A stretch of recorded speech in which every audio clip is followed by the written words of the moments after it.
അപ്പോൾ രണ്ട് പേരൻസും കരിയറിൻ്റെ പിന്നാലെ പോയാൽ അവരുടെ കുട്ടികളെ ആര് നോക്കും? അപ്പം I believe that parenting and കുട്ടികളുടെ കാര്യം വളരെ കോൺഷ്യസ് ആയിട്ട് എടുക്കേണ്ട ഒരു ഡിസിഷൻ തന്നെയാണ് നമ്മുടെ സമൂഹത്തിൽ. നല്ലൊരു തലമുറ, ഓരോ തലമുറ ബെറ്റർ ആൻഡ് ബെറ്റർ ആവണമെങ്കിൽ ആ തലമുറയിൽ പേരൻസ് വളരെ കോൺഷ്യസ് ആയിട്ട് എടുക്കേണ്ട ഒരു തീരുമാനമാണ്. അതോടൊപ്പം തന്നെ എനിക്ക് പറയാനുള്ളത്, ഇപ്പോഴത്തെ തലമുറ വളരെ പക്വതയുള്ളൊരു തലമുറയാണ്. അവർ ഒരുപാട് കെയർ കിട്ടി വളർന്നിട്ടുള്ള തലമുറയാണ്.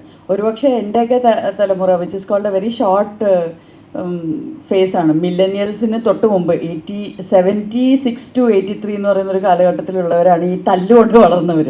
എന്തിനും ഏതിനും അടി, നിങ്ങൾ തെറ്റ് ചെയ്താലും അടി, നിങ്ങളോട് ആരെങ്കിലും തെറ്റ് ചെയ്താലും നിങ്ങൾക്ക് അടി എന്നുള്ള ഒരു ടൈപ്പ് ഓഫ് പേരൻറ്റിങ് ആയിരുന്നു. സ്കൂളിൽ അടി കൊള്ളുമായിരുന്നു, ചൂരിലുകൊണ്ട് അടിക്കുക, അതൊന്നും ഇപ്പോൾ ഇല്ല.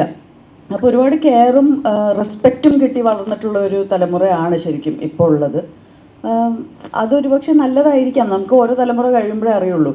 പിന്നെ ഇപ്പോഴത്തെ തലമുറ തലതെറിച്ചതാണെന്ന് പറയുന്നൊരു ഹെഡ്ലൈൻ എല്ലാ തലമുറയും കേട്ടിട്ടുള്ളതാണ്. അപ്പോൾ അത് വെറുതെ ഒരു ക്ലീഷേ സ്റ്റേറ്റ്മെൻ്റ് എന്ന് എനിക്ക് തോന്നിയിട്ടുള്ളത്.